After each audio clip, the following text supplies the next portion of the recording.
हमारा finally student दरबार का सेशन नंबर 8 आज यहाँ पे हमारा स्टार्ट होने जा रहा है। टोटल 7 सेशन हम कंप्लीट कर चुके हैं। डेली हम यहाँ पे आधा घंटा पूरी की पूरी फैमिली के साथ यहाँ पर हम कुछ ना कुछ रिवाइज करते हैं और होप्सो जो हमारे सेशन चल रहे हैं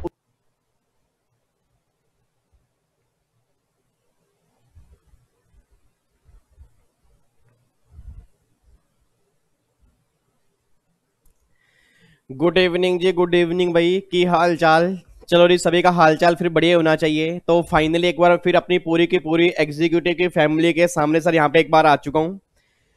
फटाफट से मुझे कमेंट बॉक्स के अंदर बता दो कौन कौन से बच्चे इस टाइम आ चुके हैं। हाजिरी लगाओ, फटाफट से अटेंडेंस लगाओ। ओ माय गॉड, बहुत सारे बच्चे सर यहाँ पे आ चुके हैं। चलो बहुत बढ़िया बात है। तो आज हमें यहाँ पे स्टूडेंट दरबार का सेशन नंबर 32 आज हमें स्टार्ट करना है। लास्ट क्लास में हमने क्वेश्चन सिर्फ 30 ही कंप्लीट किए थे क्योंकि टाइम हमारे पास कम बचा था। उम्मीद करेंगे कि हम बैलेंस 40 क्वेश्चन आज हम कंप्लीट कर लें। बट आज के सेशन स्टार्ट होने से पहले थोड़ा सा मैं आपको बता दूं कि आज मैंने सुबह एक वीडियो बना के डाली थी कि मेरी सारी की सारी बुक्स जितनी भी हैं, इवन मेरी नहीं, हमारी आई विद्या अकेडमी के अंदर जितनी भी फैकल्टीज हैं, सबकी ई बुक जो है वो 50% डिस्काउंट के ऊपर मैंने कर दी है 24 घंटे के लिए। अब जिन जिन बच्चे को भी बुक परचेज करनी थी, चाहे वो मेरी हैंड रिटन बुक हो, चाहे वो मेरी रेगुलर वाली बुक हो, मतलब कोई भी अगर मेरी बुक होगी सर 50% डिस्काउंट पे। अब ये मत सोचना कि मैं यहाँ पे मार्केटिंग कर रहा हूँ सर, मैं मार्केटिंग नहीं कर रहा, क्योंकि उसका सिंगल पैसा जो भी आप मुझे पे करोगे ना, वो सारा का सारा जो होगा वो हम रोहन को डोनेट करेंगे। इट मीन्स वो डोनेशन मेरी तरफ से नहीं होगी, मेरी पूरी फैमिली की तरफ से होगी। इट मीन्स उस बुक के जो भी इंक्रिप्शन चार्जेस होंगे वो मैं अपनी जेब से खुद पे करूंगा। उसके अलावा जितने आपसे मुझे पैसे आएंगे, फॉर एग्जांपल एक बुक मान लो 100 रुपए की भी है, 150 रुपए की भी है, तो इतने कंप्लीट सारी बुक्स होंगी ना, उसको मल्टीप्लाई करके सारा पैसा हम सबकी तरफ से रोहन को डोनेट करेंगे। उम्मीद करता हूं कि रोहन को इससे बहुत हेल्प मिलेगी। और काफी सारी बुक्स अब बच्चों ने परचेज कर ली हैं, बट जिन जिन लोगों को परचेज करनी है, मैं दोबारा बोल रहा हूं सर, प्लीज उनको बोल देना कि बुक परचेज कर सकते हैं। और उसका पैसा सर, एक तो आपका बुक्स आ रहेगी और दूसरा आपकी तरफ से डोनेशन हो जाएगा। ठीक है ना, एक तो पढ़ने के लिए बुक्स मिल गई और दूसरा हम सोच के बोलना, अगर मान लो 100 रुपए हम कहीं पर खर्चते भी हैं खाने पीने के लिए, तो अगर 100-150 के लिए मुझे पढ़ने की बुक मिल रही है और अगर हम रोहन को अपनी तरफ से डोनेशन दे रहे हैं, तो मेरे ख्याल से इसमें कोई बुराई नहीं है। रोहन की भी हेल्प हो जाएगी, वो भी जल्दी जल्दी सही होकर सही आ जाएगा और हमें भी दिल की ना सेटिस्फेक्शन होगी कि हमने लाइफ में कुछ अच्छा काम किया है।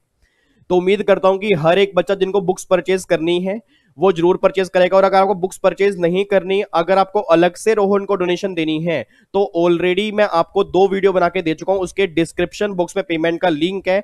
हर बच्चा अपनी तरफ से सपोर्ट जरूर करेगा और हर एक बच्चे के साथ शेयर करेगा, बस ये बात ध्यान देना, ठीक है जी। चलो नहीं तो फिर बाकी जितने बच्चे हैं, बहुत सारे बच्चे यहाँ पे अब आ चुके हैं, तो फाइनली अब सेशन हम स्टार्ट कर सकते हैं। फटाफट से कमेंट बॉक्स में लिख के बताओ, क्या हम सेशन स्टार्ट कर सकते हैं? यस सर, हम सेशन स्टार्ट कर सकते हैं। ओ my God, thank you so much. चलो जी आओ, फटाफट सेशन स्टार्ट करते हैं। अब लास्ट क्लास में टोटल हमने 30 क्वेश्चन किए थे सर, आज हमें क्वेश्चन नंबर 31 से स्टार्ट करना है। और एक बार चेक करते हैं क्वेश्चन नंबर 31 हमारा किसका है। जून 17 का पेपर हमने स्टार्ट किया हुआ था और जून 17 से पहले के जितने पेपर है वो सारे हम कंप्लीट कर चुके हैं विद रिवाइज आंसर। तो जो बच्चे अभी लेटेस्ट में ज्वाइन कर रहे हैं, तो प्लीज आपसे रिक्वेस्ट है कि पहले सारे कंप्लीट सेशन देख लेना, फिर आज का सेशन यहाँ पे देखना, ठीक है नी। चलो इधर सुना ध्यान से। अगर मैं क्वेश्चन नंबर 31 की बात करूंगा ना, आओ एक बार क्वेश्चन नंबर 31 रीड करते हैं। क्वेश्चन नंबर 31 एक बार चेक करना 31 में क्या लिखा हुआ है। 31 ये बात कहना चाह रहा है, सुरभि टेक्सटाइल एक फर्म है, incurred business loss of 4,40,000 for the assessment year 2021. Before allowance of working partner salary, the firm paid working partner salary of rupees 1,20,000 each to 3 partners. The business income of the firm for assessment year, यहाँ पे आएगा 2021 after deduction of partner salary. It means वो ये बात कहना चाह रहे हैं कि पार्टनरशिप फर्म की ना टोटल इनकम निकाल दो, डिडक्शन माइनस करने के बाद कितनी टोटल इनकम उसकी निकल के आएगी। सर एक बात मैंने सोच के बोला, एक पार्टनरशिप फर्म के ना बिजनेस लॉस है। अब याद करो पीजीपी के अंदर अपने सेक्शन नंबर 40B किया होगा ना, तो उसके अंदर मैंने कहा था कि अगर एक फर्म के प्रॉफिट हो या लॉस हो, इट मींस अगर फर्म वर्किंग पार्टनर को सैलरी पे करेगी तो उसके हाथ में हमेशा अलाउड होगी। और अलाउड कितनी होगी? जितने भी उसके बुक प्रॉफिट होंगे उसका 90% और 1.5 लाख रुपए विच एवर इज लेस। अब सोच के बोलना इस क्वेश्चन में उसके प्रॉफिट है या लॉस है? लॉस है। इट मींस अगर लॉस होंगे तो प्रॉफिट तो है नहीं, तो 90% तो निकल के आएगा नहीं, बट 90% अगर निकल के नहीं आएगा बट 1.5 लाख रुपए वहां पर होगा। अब अगर मैं बोलूं 0 और 1.5 लाख रुपए, हायर क्या बनेगा, 1.5 लाख रुपए बनेगा। तो फर्म के हाथ में सैलरी जो मैक्सिमम अलाउड होगी ना, वो 1.5 लाख रुपए की अलाउड होगी, बस ये पर ध्यान देना। अब बच्चा ये बात कहता है सर यहाँ पे 1.5 लाख रुपए की जो हमें सैलरी अलाउड करनी है, तो क्या वो हर पार्टनर की 1.5 लाख रुपए अलग अलग करनी है या टोटल हमें 1.5 लाख रुपए करनी है? सर आपको मैंने पहले भी कहा था टोटल 1.5 लाख रुपए अलाउड होगी, इससे ऊपर अलाउड नहीं होगी। और कई बच्चों को भी ये 1.5 लाख रुपए समझ में नहीं आ रहा। एक बार आप घर जाके 40B पढ़ लेना, 40B के नोट्स आप देख लेना। मैंने 40B के अंदर साफ साफ कहा था कि अगर एक पार्टनरशिप फर्म के लॉस होंगे तो भी उस केस में 1.5 लाख रुपए की सैलरी फर्म को अलाउड होगी ही होगी, चाहे उसके लॉस ही क्यों ना हो। अब इस क्वेश्चन में क्या है, प्रॉफिट नहीं है, लॉस है। अब वो कह रहा है 1 लाख रुपए, 1,20,000 रुपए हर पार्टनर को सैलरी दे रहा है। तो टोटल सैलरी दी कितनी है, 3,60,000 रुपए। बट अलाउड कितनी होगी, मैक्सिमम 1.5 लाख रुपए की सैलरी अलाउड होगी, इससे ऊपर सैलरी अलाउड नहीं होगी। तो सोच के बोलना अब यहाँ पे 4.5 लाख रुपए, सॉरी 4,40,000 रुपए, ये तो बिजनेस के लॉस है। और 1.5 लाख रुपए की अगर सैलरी अलाउड है तो पीएनएल में डेबिट करेंगे, तो डेबिट करने से क्या आएगा, और लॉस आएगा। तो अगर मैं 4.5 लाख में 1.5 लाख ऐड कर दूंगा तो यहाँ पे 5,90,000 रुपए का ना उसका लॉस आएगा। तो आंसर क्या बनेगा, option number A is the correct answer. अब बच्चा ये बात कह रहा है यार विवेक सर को बोल दो प्लीज, यार प्लीज एक बार दोबारा समझा देंगे, कसम से हमें समझ में नहीं आया। इधर देखो ध्यान से नालायक को, इसके अंदर मैंने ये बोला है, आपने घर जाके काम करना है, सेक्शन 40B दोबारा पढ़ना है मेरे कहने से। उस 40B में जाके देख लेना, 40B में लिखा हुआ है कि अगर पार्टनरशिप फर्म वर्किंग पार्टनर को सैलरी देगी तो अलाउड होगी, नॉन वर्किंग को सैलरी देगी तो अलाउड नहीं होगी। अब इस क्वेश्चन में क्या बोला है, वर्किंग पार्टनर को सैलरी दी है, 3 वर्किंग पार्टनर हैं और तीनों को सैलरी दी है 1,20,000 रुपए ईच, मतलब टोटल सैलरी 3,60,000 रुपए दी है। और उस फर्म के प्रॉफिट नहीं है, लॉस है। अब अगर उस फर्म के लॉस है तो पहला मुद्दा, क्या सैलरी अलाउड होगी, नहीं होगी? 40B कहता है यस सैलरी अलाउड होगी। इट मींस अगर फर्म के लॉस है तो भी सैलरी अलाउड होगी, बट अलाउड कितनी होगी, मैक्सिमम 1.5 लाख रुपए तक। और जो 1.5 लाख रुपए की लिमिट है वो हर पार्टनर की अलग अलग लिमिट नहीं है, टोटल लिमिट है 1.5 लाख रुपए की। अब सोच के बोला अलाउड का मतलब क्या होता है, पीएनएल में डेबिट करेंगे। अब अगर पीएनएल में डेबिट करेंगे तो उससे क्या आएगा, लॉस आएगा। तो 4,40,000 रुपए का पहले लॉस है, और अगर 1.5 लाख रुपए का और लॉस आएगा तो माइनस माइनस क्या हो जाएगा, पॉजिटिव, मतलब लॉस और बढ़ जाएगा। तो अगर 4,40,000 में 1.5 लाख रुपए का लॉस मैं और ऐड कर दूंगा तो टोटल लॉस कितना होगा, 5,90,000 रुपए का लॉस आएगा। ये उसकी इनकम निकल के आएगी। अब बच्चा कह रहा है सर उसने तो यहां से हमें इनकम मांगी है ना, तो भैया आपने क्लास के अंदर पढ़ा होगा income includes negative income also, income includes negative income also. तो अगर मेरा लॉस आ रहा है तो उस लॉस को भी एक तरह से हम नेगेटिव इनकम ही बोलते हैं, बस ये बात ध्यान देना। तो इसका आंसर 5,90,000 पे आएगा। कई बच्चे यहाँ पे गलतियां कर देते हैं सर, वो गलतियां यहाँ पे ये बात करते हैं कि यहाँ पे 1,20,000 रुपए है एक पार्टनर की, तो 3 पार्टनर की 3,60,000 रुपए और 4,40,000 रुपए, इसका आंसर देते हैं 8 लाख रुपए का loss. That is incorrect answer, बस ये बात ध्यान देना। और कई नालायक बच्चे ये भी गलती करते हैं कि लॉस देख के वर्किंग पार्टनर की सैलरी अलाउड ही नहीं करते, वो कहते हैं अलाउड नहीं होगी क्योंकि लॉस है, तो फिर वो आंसर देते हैं 4,40,000, वो भी आंसर गलत है। तो मेरी फैमिली जितनी मेरे सामने बैठी है, अगर आपके एग्जाम में सेम क्वेश्चन बन जाए तो सर बहुत ध्यान से देखना, वर्किंग पार्टनर को दी गई सैलरी लॉस वाले केस में भी फर्म के हाथ में अलाउड होती है, बट मैक्सिमम 1.5 लाख रुपए तक, बस ये बात ध्यान देना। क्लियर है बात जी? तो ये हमारा क्वेश्चन नंबर 31 है, ये हमने कंप्लीट किया। आगे देखो फिर फटाफट से, क्वेश्चन नंबर 32 क्या है, Ravi and company paid 40,000 by cash to mister Balu a supplier on 5 September 19. The cash payment was made on the day on which the bank was strike. The amount of expenditure liable for disallowance under section 48(3). इसका answer आएगा नील। बच्चा कह रहा है sir नील क्यों आएगा, हमें लग रहा है आपने सर आंसर गलत कर दिया। Please sir, please please sir एक बार आंसर खुद देख लो सर, आंसर आपने गलत कर दिया। कहीं मैंने आंसर गलत नहीं किया। याद करो आपने 48(3) पढ़ा होगा कि अगर मैंने 10,000 रुपए से ऊपर पेमेंट की है और वो पेमेंट मैंने किया अकाउंट पे ही चेक, अकाउंट पे ही ड्राफ्ट और इलेक्ट्रॉनिक क्लियरिंग सिस्टम से पेमेंट की है तो मुझे अलाउड होगी। अगर 10,000 से ऊपर पेमेंट किया मैंने कैश में की है, 100% पेमेंट डिसअलाउड होगी। बट मैंने वहां पर भी कहा था एक रूल 6DD होता है जो ये बात कहता है कि अगर इन केस में जितनी मर्जी कैश पेमेंट करो सारी तुम्हें अलाउड कर देंगे। और उसमें एक केस क्या था, जिस दिन बैंकों की स्ट्राइक होगी आप जितनी मर्जी कैश पेमेंट कर दो सारी अलाउड है। तो उसने क्वेश्चन में क्या बोला है कि जिस दिन आपने पेमेंट की बैंक की स्ट्राइक थी, और अगर बैंक की स्ट्राइक थी तो यहां पर अगर 40,000 की जगह 4 लाख रुपए भी कैश होता ना तो भी आंसर 0 ही होता, क्योंकि डिस अलाउड इस केस में नहीं होगा, सारा पैसा अलाउड होगा, बस ये बात ध्यान दो। तो इसका आंसर क्या बनेगा, नील। उसने मुझसे पूछा कितना डिस अलाउड होगा, तो डिसअलाउड कुछ भी नहीं होगा, जितना आपने कैश पे किया सारा अलाउड है, क्योंकि ये रूल 6DD के अंदर कवर है, ये बात ध्यान दे दो। ठीक है जी, तो आपने क्लास के अंदर पढ़ा होगा, उम्मीद करता हूं आपको याद भी आ गया होगा। उसके बाद क्वेश्चन नंबर 33 पे आओ जी। क्वेश्चन नंबर 33 देखो, where the payment of expenditure claim as deduction by an SSC carrying on the business और profession other than who is in transport business exceed ₹10,000। अब आपके क्वेश्चन में 20,000 रुपए की लिमिट दी है। ये लिमिट पुरानी 20,000 रुपए की थी, अब सब जानते हो लिमिट 10,000 की हो चुकी है, तो मैंने क्वेश्चन सही कर दिया। अब लिमिट यहाँ पे 10,000 रुपए की है। It should be paid by, वो ये बात कहना चाह रहे हैं कि अगर एक पर्सन 10,000 से ऊपर पेमेंट करना चाहता है और वो डिडक्शन लेना चाहता है तो वो पेमेंट कैसे करे? आप सब जानते हो पेमेंट कैसे करे, या तो वो अकाउंट पे ही चेक से करे, या वो अकाउंट पे ही ड्राफ्ट से करे, या वो इलेक्ट्रॉनिक क्लियरिंग सिस्टम से करे। अगर वो ऐसे पेमेंट करेगा तो उसको क्या हो जाएगी? अलाउड हो जाएगी। तो option number B is the correct answer. एक बच्चा कहता ओ माय गॉड, कहता भाई ये तो ऊपर वाले क्वेश्चन की तरह सेम है ना। यस, ये देखो दोनों क्वेश्चन आपस में इंटरलिंक है। ये वाला क्वेश्चन भी किसका है? 48(3) का है, और ये वाला क्वेश्चन भी जो है ये भी 48(3) का है। ये दोनों क्वेश्चन सेम सेक्शन के हैं। आगे बढ़ते हैं। फिर अगला, आगे देखो, ये अगला क्वेश्चन पीजीपी का है। Oh my god sir, PGP के अंदर बहुत सारे क्वेश्चन बनते हैं क्या? यस, बहुत सारे क्वेश्चन बनते हैं। तभी मैं आपको कह रहा हूं बहुत ध्यान से पढ़ना, बहुत ध्यान से पढ़ना, बहुत ही ध्यान से पढ़ना, क्योंकि अगर पीजीपी आप छोड़ के रहोगे तो कम से कम ये लगा लो कि जिनके एग्जाम न्यू सिलेबस में है उनके एग्जाम में 50 नंबर का इनकम टैक्स है, तो आपके एग्जाम में 50 नंबर का नहीं है, आपके एग्जाम में 40 से 42 नंबर का है बस, क्योंकि 8 नंबर का पीजीपी आएगा ही आएगा। और जिनके एग्जाम ओल्ड सिलेबस के हैं उनके एग्जाम में 70 मार्क्स का इनकम टैक्स नहीं है, 60 नंबर का है, क्योंकि 10 नंबर का पीजीपी आएगा ही आएगा। तो ये सोच के जाना कि अगर पीजीपी नहीं करोगे तो भैया पेपर हमारा 100 नंबर का नहीं है, पेपर हमारा 10 नंबर कम हो जाएगा। तो प्लीज ये बात मैं आपको बार बार कह रहा हूं, छोड़ के मत जाना। 19 घंटे की रिवीजन क्लास मैंने डाली है, वो रिवाइज कर लेना। और जिन बच्चों को भी बैचेस खत्म हुए हैं उन्होंने अच्छे से किया होगा, और जो बच्चे पहले ऑलरेडी सेल्फ स्टडी कर रहे हैं तो प्लीज आपसे रिक्वेस्ट है कि आप 19 घंटे की रिवीजन क्लास जरूर देखोगे, बस ये बात ध्यान दो, ठीक है। एक बार चेक करना क्वेश्चन क्या, क्वेश्चन नंबर 34। वो कहना चाह रहा है Raju succeeding the business of his father Ramu consequent to dismiss of Ramu 1 Feb 2017। Raju recovered ₹30,000 due from a customer which was written off by late Ramu as bad debts and allowed in the assessment year 16-17. The amount recovered is, क्या कहना चाह रहे हैं?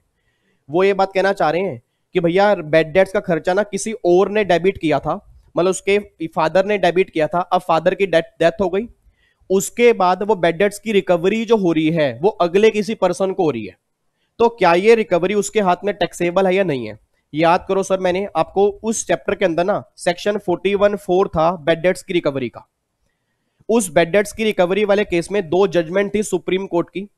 एक judgement तो थी जिसमें supreme court ने पीने के बाद कमाल किया था, एक जजमेंट थी जिसमें सुप्रीम कोर्ट ने पीने के बाद कमाल किया था, उसको हम बोलते थे पी के कमाल, और एक थी वीरा भद्रा राव। याद करो, पी के कमाल के अंदर मैंने कहा था कि अगर बैड डेट्स किसी और को अलाउड हुए हैं और रिकवरी किसी और को होगी ना, तो वो रिकवरी जिसको पैसा रिकवर होगा उसके हाथ में टैक्सेबल नहीं होगी, क्योंकि बैड डेट्स की रिकवरी उसी के हाथ में टैक्सेबल होती है जिसको बैड डेट्स अलाउड हुए थे। अगर वही सेम पर्सन रिकवर करेगा तो टैक्सेबल होगा, नहीं तो टैक्सेबल नहीं होगा। तो आप क्वेश्चन बहुत ध्यान से पढ़ो। यहां पे अलाउड किसी और ने किए थे, रिकवरी किसी और को हो रही है, तो जिसको भी रिकवरी हो रही है ये रिकवरी उसके हाथ में क्या हो जाएगी? नॉन टैक्सेबल या टैक्सेबल नहीं होगी।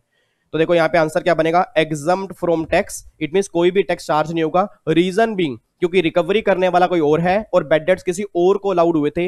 एक बार जाके देख लेना, सुप्रीम कोर्ट की जजमेंट है पी के कमाल। अगर आप उस जजमेंट को पढ़ोगे आपको पढ़ते ही इस क्वेश्चन की याद आएगी, ये सेम क्वेश्चन है, ठीक है जी। आगे बढ़ सकते हैं। एक बार लास्ट टाइम बोलूंगा जाने से पहले, अगर बैड डेट्स किसी और ने डेबिट किए थे और वो पर्सन अब नहीं रहा, उसके बाद रिकवरी किसी और को हो रही है, तो जिसको भी रिकवरी होगी सुप्रीम कोर्ट ये बात बोलता है कि उसके हाथ में 41(4) एप्लीकेबल नहीं होगा, उसके हाथ में वो रिकवरी टैक्सेबल नहीं होगी। इट मींस रिकवरी टैक्सेबल तभी होगी जिसको बैड डेट्स अलाउड किए थे, अगर वही सेम पर्सन रिकवरी करेगा तब टैक्सेबल होगा। बस ये बात ध्यान दो, ठीक है जी। आगे बढ़े जी, फिर यहां पे आओ जी, अगला क्वेश्चन देखो जी, question number 35। Mister Siraj engaged in the retail trade reported turnover of 43 lakh for the previous year 1920.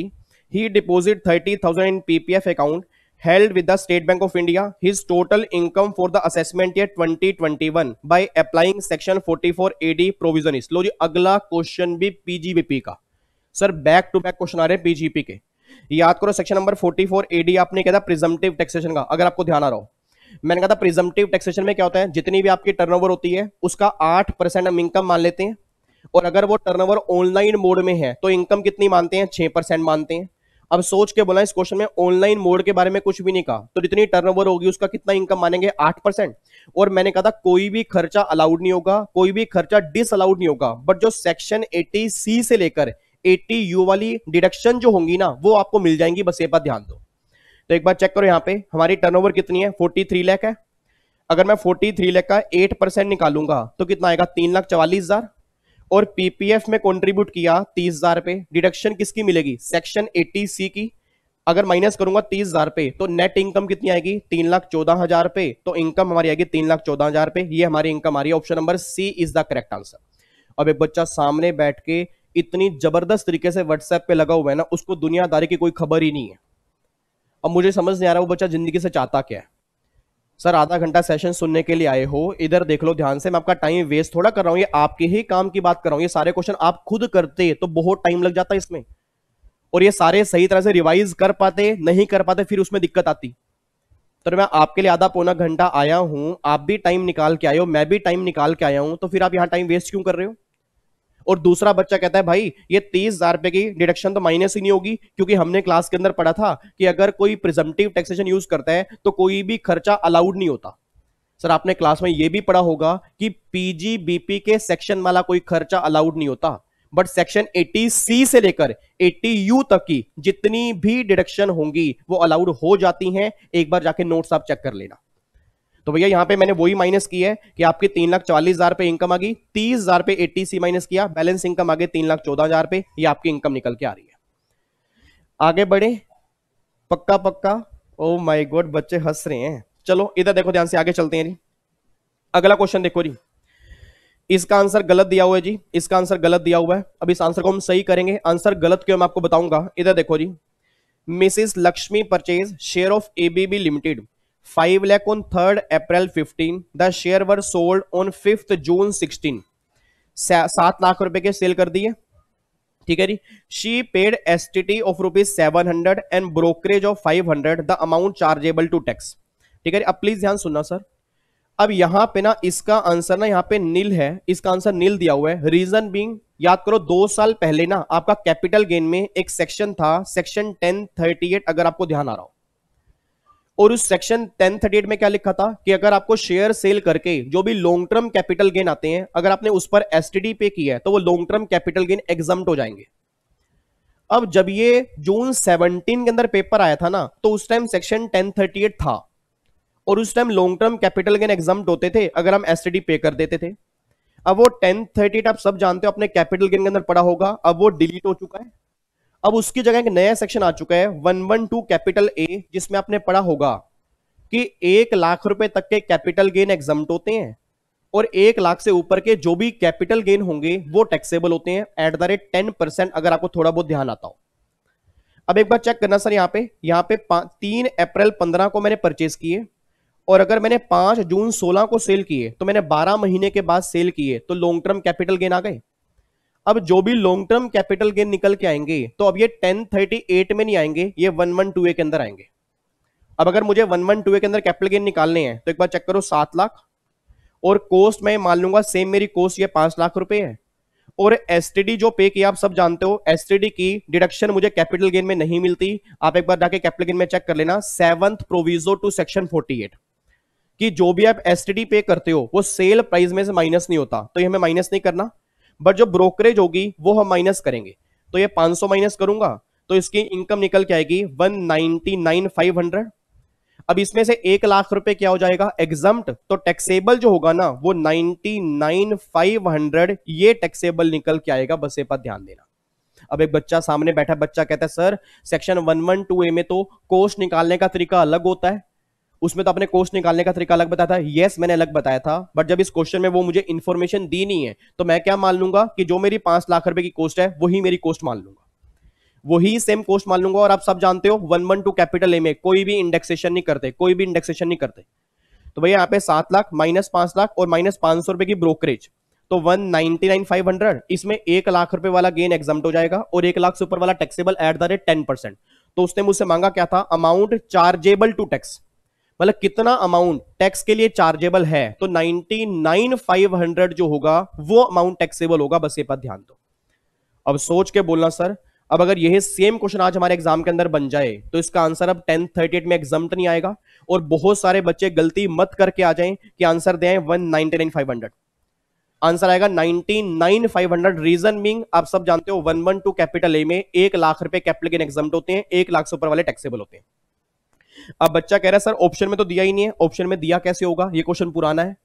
अब अगर लेटेस्ट क्वेश्चन बनेगा तो ऑप्शन में क्या दिया होगा, 99,500 भी दिया होगा, बस ये पर ध्यान दो, ठीक है जी। तो ये क्वेश्चन नंबर 36 है। उम्मीद करता हूं इसमें डाउट नहीं होगा, बट अगर फिर भी किसी क्वेश्चन में डाउट आता है तो मैंने पहले भी कहा था वीडियो खत्म होने के बाद, वीडियो के बीच में बिल्कुल भी नहीं, वीडियो खत्म होने के बाद अपने अपने क्वेश्चन कमेंट बॉक्स में डाल दिया करो, ताकि आपको डाउट है मैं उसको डिस्कस कर लूं। बट उम्मीद करता हूं अगर आप दोबारा से वीडियो देखोगे ना पीछे करके, आपको डाउट होगा ही नहीं, इतनी मेरी गारंटी है, ठीक है जी। तो एक क्वेश्चन अब गलत दिया हुआ था, इसको हमने रिवाइज किया क्योंकि अब 1038 नहीं है, अब 112 कैपिटल ए है, और 112 कैपिटल ए के बेस पे ट्रीटमेंट क्या होगा वो सारी बातें मैंने आपको बता दी है, ठीक है जी।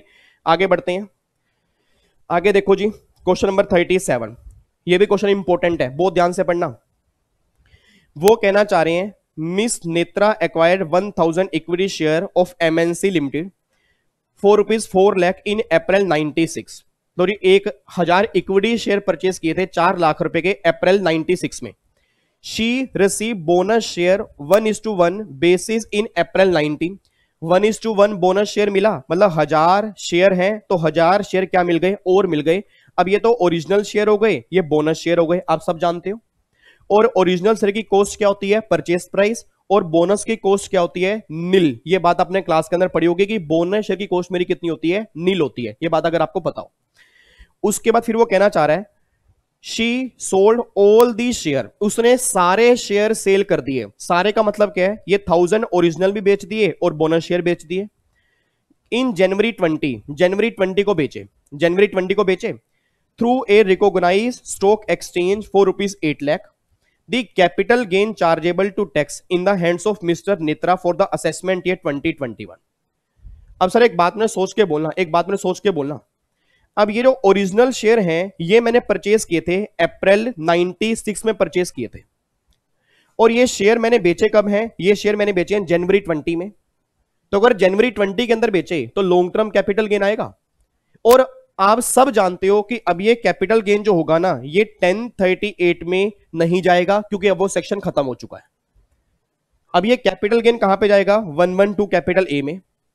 और अगर ये 112 कैपिटल ए में जाएगा तो आपने पढ़ा होगा 112 कैपिटल ए में कॉस्ट निकालने का तरीका अलग होता है, बट इस क्वेश्चन में इंफॉर्मेशन हमें नहीं दी, तो हम क्या मान लेंगे कि जो हमारी ये वाली कॉस्ट है वही हमारी उसमें कॉस्ट निकल के आ रही है। और जो उसने सारे शेयर बेचे हैं ना, वो कितने के बेचे हैं, 8 लाख रुपए के बेचे। उसने 8 लाख रुपए के बेचे। इसका मतलब क्या है कि भैया 4 लाख रुपए के ओरिजिनल शेयर बिके और 4 लाख रुपए के बोनस शेयर बिके। मेरा पूरी क्लास से क्वेश्चन है, अगर 4 लाख रुपए के ओरिजिनल शेयर बिके और 4 लाख रुपए उसकी कॉस्ट है तो उसका कैपिटल गेन तो आ गया नील। इट मींस उस केस में ओरिजिनल शेयर में कोई भी कैपिटल गेन निकल के नहीं आएगा। और जो ये 4 लाख रुपए बोनस शेयर बेचे, उस बोनस की कॉस्ट मेरी नील है, आप सब जानते हो। तो अगर सेल प्राइस 4 लाख रुपए है और कॉस्ट मेरी नील है तो सिर्फ 4 लाख रुपए कैपिटल गेन निकल के आएगा। अब बच्चा कहता है सर एक कैपिटल गेन 112A वाला होगा या कौन सा होगा। आप चेक करो, बोनस मुझे मिला अप्रैल 19 में। अब अगर बोनस मिला अप्रैल 19 में और जनवरी 20 के अंदर बेच दिया तो सर ये लॉन्ग टर्म नहीं है, शॉर्ट टर्म है। और अगर ये शॉर्ट टर्म है तो आप सब जानते हो आपने एसटीडी पे किया है, और अगर एसटीडी पे किया है तो ये टैक्सेबल होगा। और ये टैक्सेबल कितना निकल के आएगा, 4 लाख रुपए। बस ये बात ध्यान दो। तो सिर्फ बोनस शेयर जो मेरे 4 लाख रुपए होंगे वो ये टैक्सेबल होंगे, या आप एग्जाम में गलती करके आओगे। बच्चा कह रहा है सर एक बार हमें दोबारा से बता दो इस क्वेश्चन में। इधर देखो ध्यान से, इस क्वेश्चन को बहुत ध्यान से पढ़ना सर। इस क्वेश्चन में इधर देखो ध्यान से, इसने क्या बोला है। इस क्वेश्चन में ना वो ये बात कहना चाह रहा है, मैं आपको दिखाता हूं।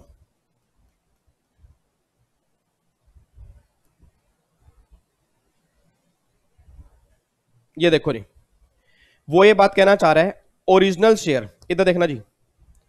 ओरिजिनल शेयर उसने परचेस किए 1000 इक्विटी शेयर, और ये कितने के परचेस किए, 4 लाख रुपए के परचेस किए। कब परचेस किए, 96 में। फिर वो कहना चाह रहे हैं अप्रैल 19 में उसको 1:1 बोनस मिला, तो बोनस शेयर मिल गए उसको 1000 के, और इसकी कॉस्ट बनेगी नील, इसकी कॉस्ट बनेगी नील। और ये मिले कब है, 2019 के अंदर मिले। फिर वो कहना चाह रहे हैं जनवरी 20 में आपने ये दोनों शेयर जो है ना, ये दोनों शेयर ऑल बेच दिए, सारे सेल कर दिए 8 लाख रुपए के। अब अगर ये 8 लाख रुपए के बेचे तो इट मींस इसमें से 4 लाख रुपए सेल प्राइस मेरा ओरिजिनल का है और 4 लाख रुपए सेल प्राइस मेरा बोनस का है। अब अगर 4 लाख रुपए सेल प्राइस मेरा ओरिजिनल का है, अगर 4 लाख रुपए सेल प्राइस मेरा ओरिजिनल का है, तो उस केस में 4 लाख सेल प्राइस, उसकी कॉस्ट कितनी है 4 लाख। एक बच्चा कहता है सर उसको तो इंडेक्स करेंगे। सर इंडेक्स नहीं करेंगे, आप सब जानते हो 112 कैपिटल ए, आप जाके देख लेना, उसमें इंडेक्सेशन नहीं होता। अब अगर मुझे इंफॉर्मेशन ही नहीं दी, अगर मुझे इंफॉर्मेशन दी नहीं है 112 कैपिटल ए की, तो मैं इस क्वेश्चन के लिए ये मान रहा हूं कि इसकी कॉस्ट कितनी बनेगी 4 लाख। तो कॉस्ट भी 4 लाख है, सेल प्राइस 4 लाख है, ये तो गेन आ गया नील। अब बोनस शेयर का सेल प्राइस मेरा 4 लाख है और बोनस की कॉस्ट मेरी कितनी है नील। अब ये 19 में बोनस मिला, 20 के अंदर बेचा, तो ये लॉन्ग टर्म नहीं है, शॉर्ट टर्म है। और अगर सेल प्राइस 4 लाख है, कॉस्ट मेरी बोनस की नील है, तो ये 4 लाख रुपए मेरा कैपिटल गेन आएगा। यही मेरा कैपिटल गेन टैक्सेबल होगा और कुछ भी टैक्सेबल नहीं होगा। ठीक है जी, तो इसका आंसर जो मेरा निकल के आएगा, आंसर ये 4 लाख मेरा निकल के आएगा। That is correct answer, option number A is the correct answer. अब सर एक क्वेश्चन आपको तभी समझ में आएगा अगर आपने घर जाके अगले क्वेश्चन कुछ घर जाके थोड़ा बहुत आपने हार्डवर्क किया होगा। अगर आपने कुछ भी हार्डवर्क नहीं किया, आप आराम से यहाँ पे आके बैठ गए कि विवेक सर हैं वो समझा ही देंगे, तो कोई दिक्कत वाली बात थोड़ा है, हम हार्डवर्क क्यों करें, तो ये उनको समझ में बिल्कुल भी नहीं आएगा। और फिर वही बच्चे कमेंट बॉक्स के अंदर लिखेंगे सर इस क्वेश्चन में डाउट है। और अगर यही आपने पहले घर से खुद ट्राई किया होता ना, फिर यहां पे समझ रहे होते, तो उम्मीद करता हूं 100% समझ में आता। बट सर फिर भी कोई दिक्कत नहीं है, फिर भी कोई दिक्कत नहीं है। मैंने आपको छोटे भाई बहन माना है, आपको एक फैमिली माना है, तो आपकी रिस्पॉन्सिबिलिटी मेरी है। फिर भी अगर इस क्वेश्चन में कोई भी डाउट आता है, वीडियो खत्म होने के बाद कमेंट बॉक्स में डाल देना, मैं उम्मीद करूंगा आपको दोबारा मैं समझा दूंगा। ठीक है नी। और कई बच्चों ने सेक्शन 10 की लिस्ट मांगी थी कि सर वो सेक्शन 10 की लिस्ट दे दो, तो मैं बहुत जल्दी आपको बना के दे दूंगा, सर टेंशन मत लो। बट मैं आपसे इतना कहूंगा, कोई भी सिंगल बच्चा भी मेरे पर 100% डिपेंडेंट मत रहे सर, क्योंकि आपको अपने लिए काम करना है। मैं भी आपके लिए काम कर रहा हूं, आपको भी अपने लिए काम करना है। अब मेरे एफर्ट्स का ना रिजल्ट पता कब आएगा, जब आपके बहुत बढ़िया मार्क्स आएंगे। उस दिन मेरे सारे सेशन जो है ना, सारे सेशन मेरे सक्सेसफुल हो जाएंगे उस दिन, जिस दिन आपका रिजल्ट आएगा बढ़िया वाला। नहीं तो मेरी इतनी मेहनत जो है और आपकी मेहनत जो है ना, बहुत दिल दुखेगा अगर आपका रिजल्ट नहीं आएगा और अगर आप टाइम वेस्ट करोगे। ठीक है नी, चलो आगे बढ़ते हैं। फिर अगले आओ जी, क्वेश्चन नंबर 8 पे आओ फटाफट से। अब क्वेश्चन नंबर 8 ये हम पहले भी कर चुके हैं सर, ये हमारा पहले भी हो चुका है। देखो इसमें क्या है, mister Madan sold a vacant land 120 lakh on 10 October 19। Index cost of acquisition है 18 lakh. He deposit 50 lakh in REC bond in January 20 and another 50 lakh in March 20. The amount of capital gain liable to tax after deduction of 54 EC. आप सब जानते हो 54 EC में maximum capital gain जो exempt होते हैं ना, उसकी लिमिट 50 लाख रुपए की है। अब यहां पे देखो ये 120 लाख रुपए सेल प्राइस है, आई कोवा कितनी आ रही है 18, 102 लाख रुपए कैपिटल गेन आ गया। अब नो डाउट उसने इन्वेस्टमेंट की है, इन्वेस्टमेंट कितनी की है 100 लाख रुपए की इन्वेस्टमेंट की है, और ये 100 लाख रुपए की investment with in time limit है। बट सबसे बड़ी प्रॉब्लम क्या है कि 54 EC में मैक्सिमम लिमिट जो एग्जामिशन की है ना, वो 50 लाख रुपए की है। इट मींस 50 लाख से ऊपर कैपिटल गेन एग्जाम्ड हो ही नहीं सकते। अब अगर उससे ऊपर कैपिटल गेन एग्जाम्ड हो ही नहीं सकते, तो 102 माइनस 50, तो बैलेंस कितना बनेगा 52 लाख। तो कैपिटल गेन जो टैक्सेबल होगा ना 52 लाख होगा। और जो कई नालायक बच्चे होंगे वो पता क्या करेंगे, अच्छा 100 लाख रुपए इन्वेस्ट कर दिए, 102 माइनस में 100, 2 लाख रुपए टैक्सेबल करके आएंगे। और कई बच्चों को ये पता ही नहीं होगा 54 में एग्जम्पशन कितनी मिलती है, पूरा 102 लाख रुपए टैक्सेबल करके आ जाएंगे।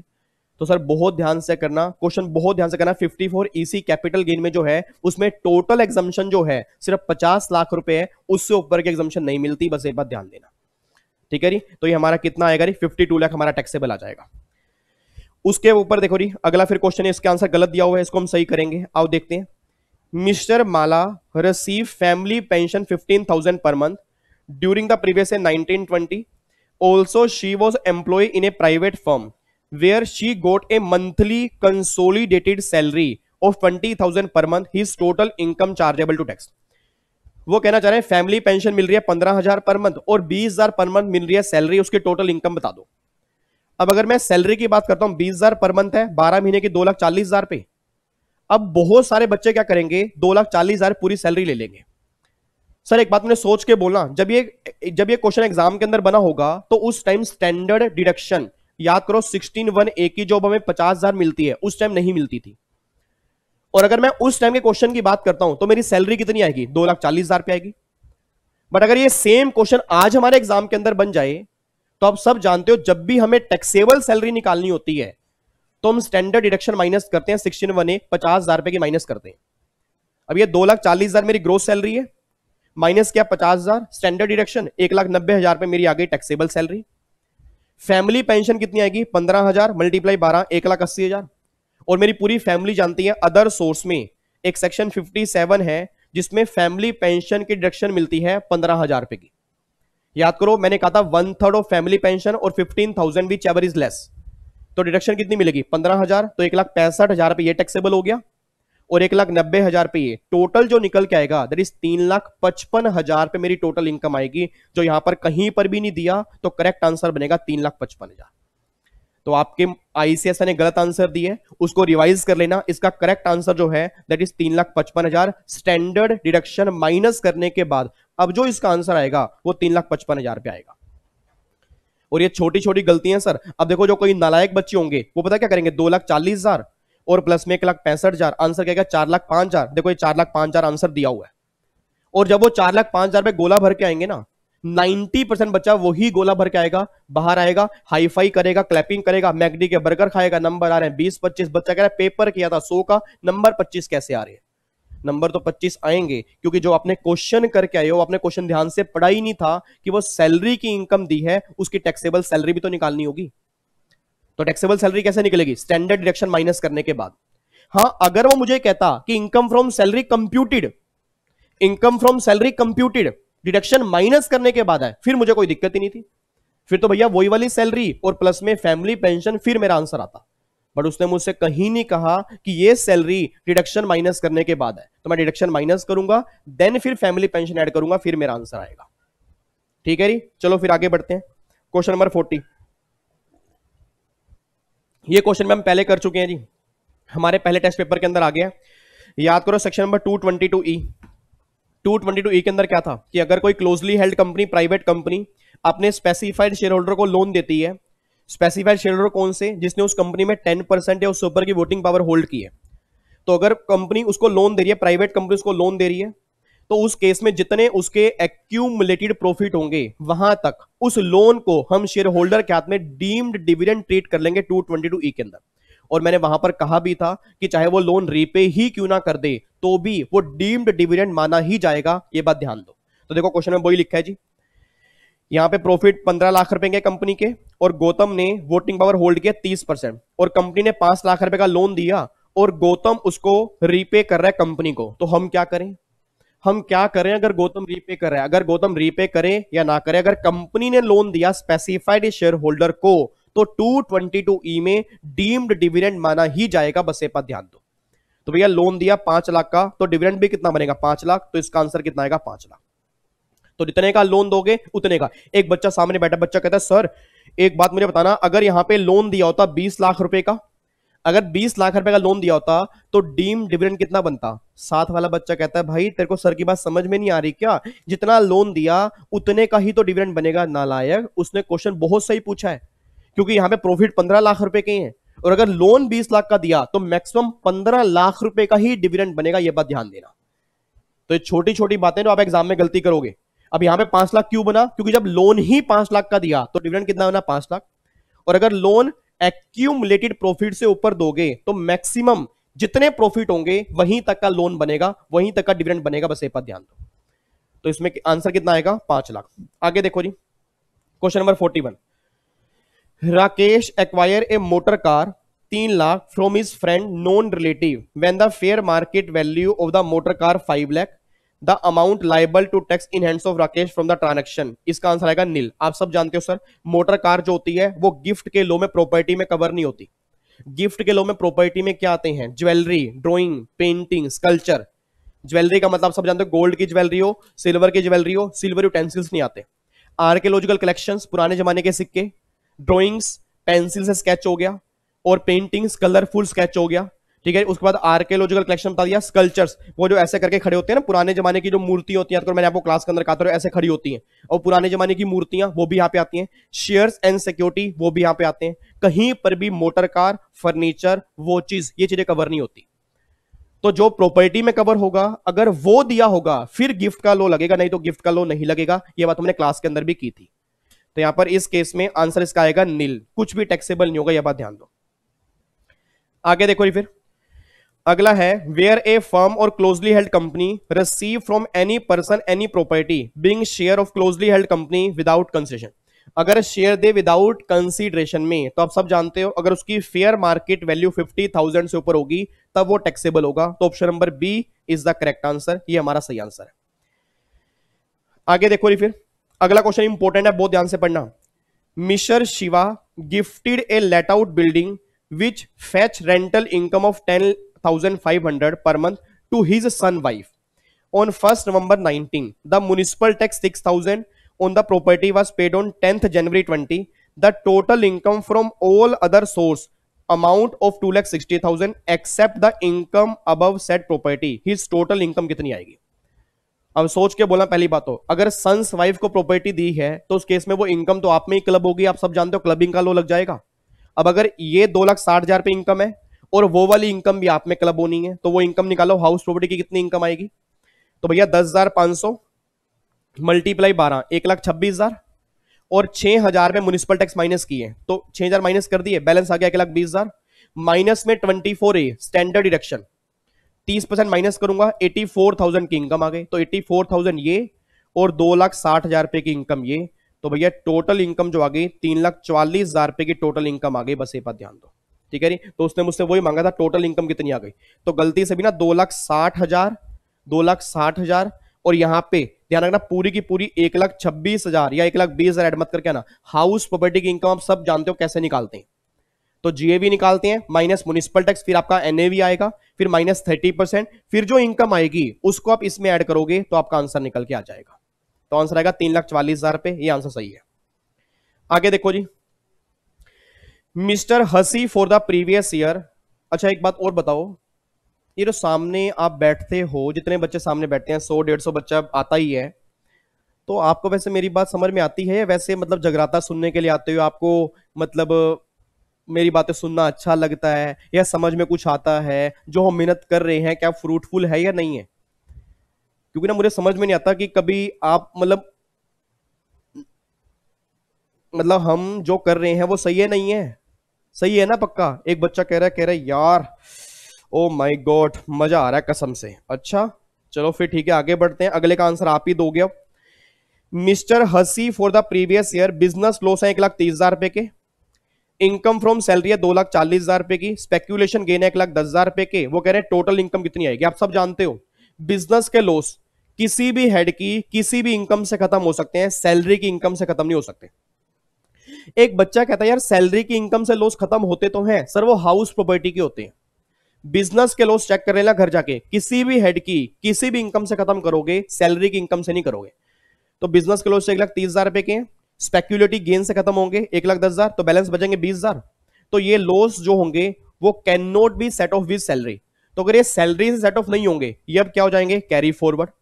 उसने मुझसे मांगा क्या है? वो कह रहा है इस साल की टोटल इनकम कितनी है, तो भैया 2,40,000 जो सैलरी की इनकम है ना वही मेरी इनकम बनेगी। अब जो रटने वाला बच्चा होगा वो क्या बोलेगा, अच्छा 20,000 के लॉस है खत्म कर दूंगा, इनकम बनेगी 2,20,000, वो 2,20 वाला गोला भर के आएगा। तो बहुत ध्यान से, अगर ये लॉस हाउस प्रॉपर्टी के होते फिर मैं सैलरी की इनकम से खत्म करता, अब ये लॉस बिजनेस के हैं, सैलरी की इनकम से खत्म नहीं होंगे, बस ये बात ध्यान दो, ठीक है जी। तो इनकम मेरी 2,40,000 बनेगी, ये मेरा आंसर आएगा 2,40,000 रुपए। आगे देखो जी फिर, Mathur storage private limited engaged in the chain cold store has brought forward business loss 12 lakh relating to assessment year 1920. During the previous year 1920, its total income from the said business 9 lakh.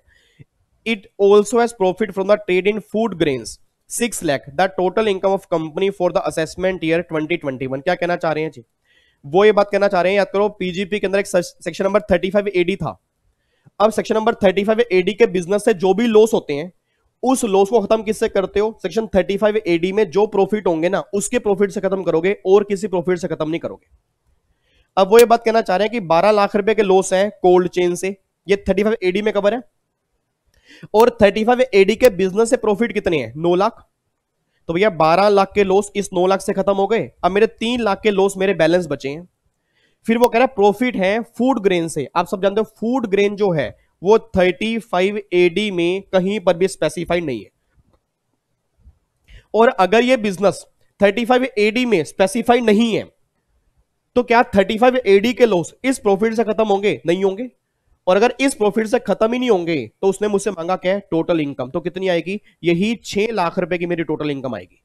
और जिस बच्चे को ये पता ही नहीं होगा 35 AD में business कौन कौन से हैं, तो वो क्या करेगा? इस 3 लाख के लॉस को पहले इससे खत्म करेगा, फिर जो बैलेंस प्रॉफिट बचेंगे 3 लाख रुपए, फिर वो आंसर देके आएगा। सर बहुत ध्यान से क्वेश्चन करना, मैं आपको बार बार कह रहा हूं, पीजीबीपी के आप खुद देख लो कितने सारे क्वेश्चन बन रहे हैं, कितने सारे क्वेश्चन बन रहे हैं सर। और अगर वो आपने सही ढंग से करा नहीं है ना, ये कई बच्चे मैंने कहा मार्केट के अंदर अफवाह फैलाने वाले बहुत घूम रहे होते हैं। एक बार अगर वो मुझे बच्चे मिल गए जिनका काम ये है दूसरों को डिमोटिवेट करना, जिनका काम ये है स्कैनर उठा के बैठ जाना, पिछली बार ये आया था इस बार ये नहीं आएगा, पिछले 2 बार से ये नहीं आया इस बार ये आएगा, जो ये हरकतें करते हैं ना वो कभी एग्जाम में पास हुए हैं ना उनके पास होने के चांसेस है।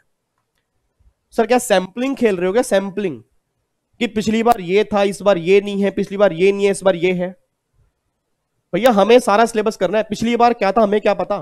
एग्जामिनर का जिस दिन दिमाग खराब हो गया उस दिन पेपर कहीं से बनाया, आप आर्ग्यूमेंट नहीं कर पाओगे और कोई एक्सक्यूज भी नहीं दे पाओगे आप। तो ये बात ध्यान सुनो सर, करियर आपका, आप करियर से मत खेलो अपने बिना बात के। वो पुराना जमाना था, आज से 5 साल पहले स्कैनर उठा के बैठ जाओ, क्या था क्या आएगा, क्या था क्या नहीं आएगा।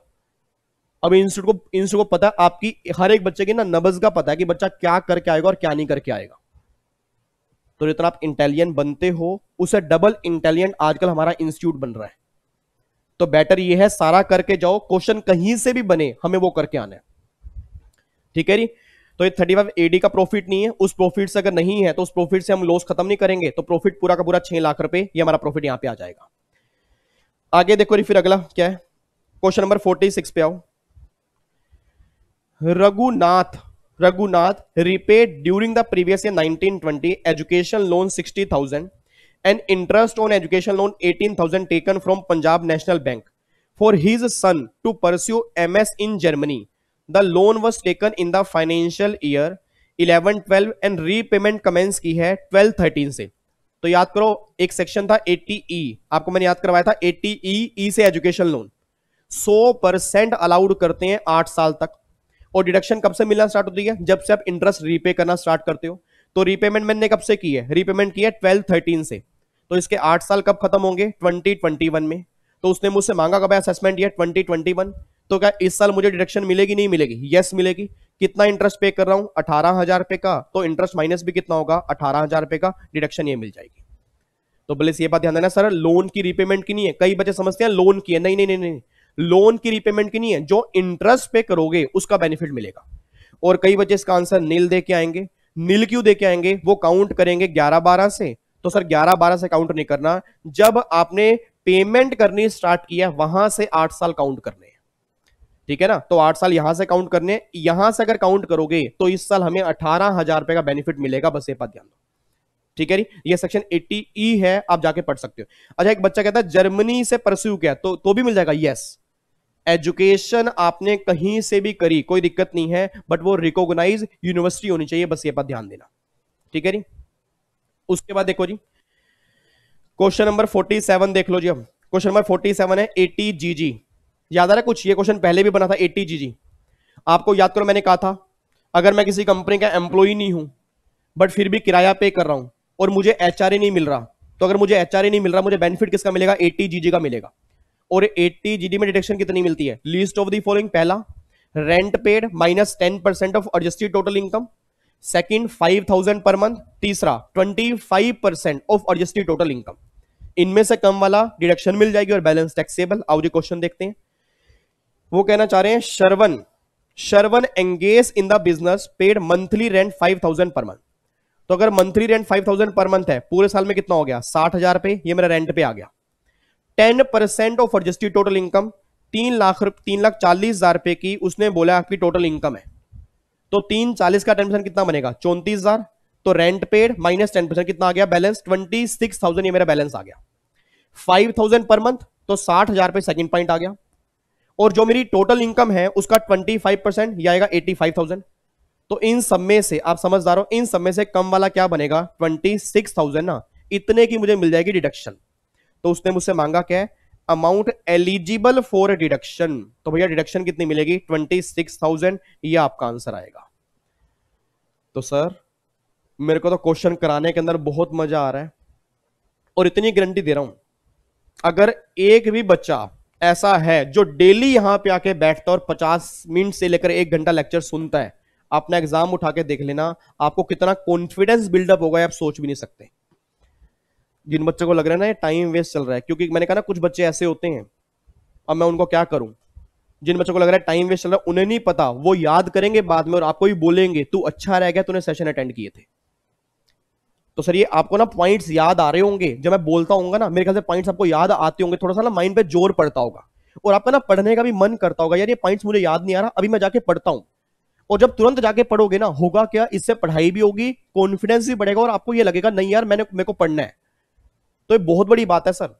तो प्लीज आपने डेली यहां पे आके मेरा उत्साह भी आपने बढ़ाना है, और आपने बेनिफिट भी आपने लेने हैं। ठीक है जी, चलो आगे बढ़ो, फटाफट से आओ। Deduction under section 80G on account of deduction donation is allowed to any SSC. आप सब जानते हो 80G जो है, याद करो 80G मैंने कहा था ना, डोनेशन दो चैरिटेबल ट्रस्ट को, रिलीजियस ट्रस्ट को, तो वो सबके लिए होता है, इंडिविजुअल एचएफ कंपनी सबके लिए है। आगे देखो, the provision of alternate minimum tax under section 115JC are applicable to limited liability partnership when adjusted total income exceed. इसका आंसर गलत दिया हुआ है जी। याद करो एलएलपी वाले केस में कोई 20 लाख रुपए की एग्जम्पशन लिमिट नहीं होती। सर 20 लाख रुपए की लिमिट किसके अंदर होती है? एएमटी वाले केस में, इंडिविजुअल, एचयूएफ, एओपी, बीवाई और एजेपी। अब ये कौन है? एलएलपी। इस केस में लिमिट होती ही नहीं। अब वो देखो लिमिट दे रहा है मुझे, इसका आंसर पता है क्या आएगा? इसका आंसर आएगा नील, कोई लिमिट नहीं होती, स्टार्टिंग से ही एएमटी देना पड़ता है। और आप चेक कर लेना, इंस्टीट्यूट ने अपनी गलती मानी भी है, उसने आंसर में लिखा भी है, इसका आंसर नील आएगा, मतलब स्टार्टिंग से ही एएमटी लगेगा, और इसके ग्रेस मार्क्स आपको मिलते हैं, बात ध्यान देना। अगर क्वेश्चन गलत बन जाए, बट आपने अटेम्प्ट जरूर करके आना है। अब अगर ये क्वेश्चन बनता, आप अटेम्प्ट क्या करके आते? आप 20 लाख लिख के आते, चाहे 20 लाख रुपए की लिमिट नहीं है, बट फिर भी लिमिट 20 लाख लिख के आते। रीजन मीन क्योंकि नॉर्मल लिमिट जो 20 लाख की है। अब जो बच्चा करके ही नहीं आएगा ना, उसको नंबर नहीं मिलेंगे, बस ये बात ध्यान देना। तो आपने करके जरूर आना है। अगर आपको लग रहा है इंस्टीट्यूट से गलती हुई है, तो जो आपको लॉजिकल आंसर लग रहा है वो आप जरूर करके आओ। ठीक है जी, आगे लिखो, आगे देखते हैं फिर। क्वेश्चन नंबर 50, ये भी गलत है जी। अब पुराने लोग के कोडिंग है, अब नए लोग से देखते हैं। Maruti and company is an AOP consisting 4 member with equal share. AOP के अंदर 4 मेंबर है, सबका शेयर इक्वल है। None of the member has income exceeding the taxable limit. सबकी इनकम स्लैब रेट के अंदर है। The total income of the AOP is ₹5 lakh. Income tax liability of AOP, तो एओपी की इनकम 5 लाख है, उसके टैक्स लाइबिलिटी बता दो। अब सोच के बोला, अगर एओपी की इनकम 5 लाख है तो एओपी पर रेट कौन से लगते हैं? वही सेम स्लैब रेट लगते हैं। तो अगर 5 लाख इनकम है तो उसके इसमें 2.5 लाख तो एग्जम्प्ट है, और बैलेंस 2.5 लाख पर कितना लगेगा? 5%, 12,500, और प्लस में 4% सेस, 13,000 पे इसका आंसर आएगा। एक बच्चा बोल पड़ा, ओ माय गॉड सर से गलती हो गई। सर को फटाफट से बोलो, अगर इनकम 5 लाख तक होती है ना, तो 87A में 12,500 की रिबेट मिल जाती है।